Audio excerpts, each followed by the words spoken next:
I wanted to make this quick video in addition to a little bit more in-depth discussion that I've had on my channel around shamans and who they are and what's the role of shamans. Over the time, I've received a lot of messages prompting me to really speak a little bit more about shamanic calling and how that actually manifests itself, how a person knows that they are called by the spirit. So hopefully this video will bring a little bit more clarity to that question. Welcome to Sacred Gaia. My name is Natalia. I am a shamanic healer, medicine woman, and a professional tarot reader. I also communicate with animals. I hope you'll enjoy this video. There is a main difference between shamans and any other type of medicine people, different type of healers.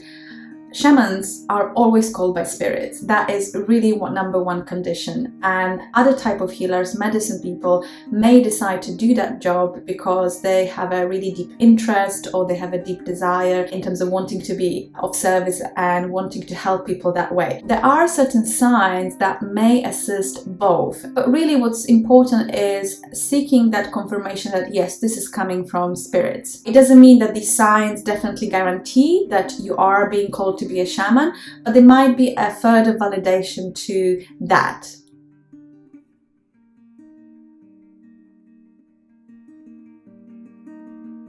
In the old days, where people used to live in small communities, small village, and rotation of people were not as widely done as today, most of the times shamans would be called in their childhood. So very often a child would be born in the village, and very likely that would be already a family of shamans, so family that has had some heritage or had some presence of shamanic healers. And on the top of that, elders in the village would look for additional signs that would very often assist a birth of such child. So these could be birthmarks and any particular astrological events like eclipses or shooting stars. These could also be a number of dreams that people would have in the village. The reason why this would often be a child from that type of family, it's really simple. When you're born in a family where maybe your mother, maybe your grandfather, maybe your auntie was previously a shaman, you immediately and automatically have a great access to their power objects, to potentially their wisdom. There may be a knowledge shared amongst the family members. So you already have an advantage as an apprentice, as a shaman-to-be, to a lot of power and a lot of wisdom. There would also be a possibility where spirits would choose a person not directly from the family of shamans, but maybe somebody sort of next door. So there's also a need for particular personality traits, and very often spirits would watch a child maybe in the first years of life. There are also scenarios where in the presence of some tragic events where suddenly that line of shamans is interrupted or the access to certain knowledge is interrupted, spirits might suddenly choose somebody completely random in the village to perform that role. So this might not even be a child, this might be a person in the adulthood, because they would already have certain wisdom acquired. So we're already breaking a first myth here that you need to be selected at the childhood, you need to be appointed by elders, you need to be recognized. This can really happen to anyone, whether you are 2 years old or 72. It's really driven a lot of the times by circumstances.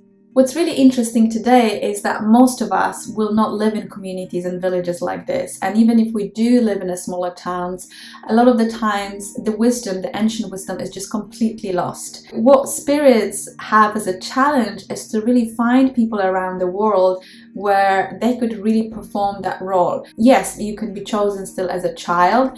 And yes, it's a very big possibility that you've had shamans somewhere in the past, somewhere in the lineage. You may not even know about this, but you would carry certain knowledge already in your DNA. But it also could mean that you being selected because a place in the world or certain community you'll be reaching out really needs your service and they think you can deliver. So the selection is driven by circumstances, and there might be certain advantages that will be taken into account by spirits, which you may not even know about, but also it may be out of necessity.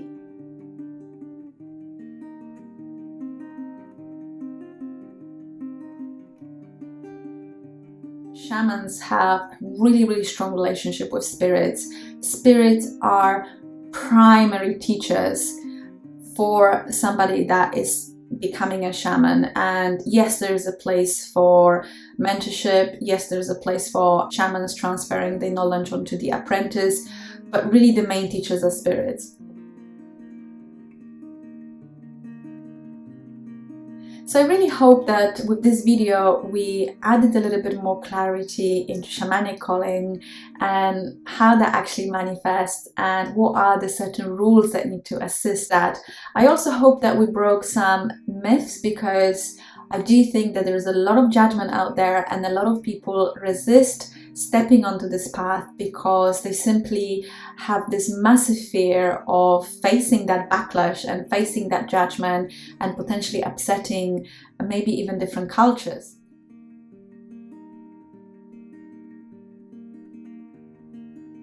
Start questioning yourself, where is really your calling coming from? Is it coming from spirits, or is it coming more from your desire and personal interest? And both type of healer and medicine people can do amazing service. It's also an interesting experiment to your ego to really realize, okay, why do I want to do shamanic work? Do I want to do shamanic work because I'm interested in, because I have this calling that maybe this is something that I'm supposed to do?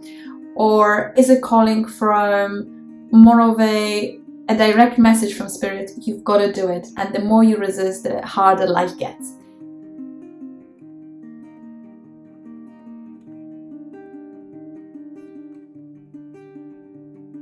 If you need help with recognizing which path you're coming from, you can of course get in touch with me, because I do offer mentoring and I help people who step on this path to really get clarity on how they're supposed to approach it.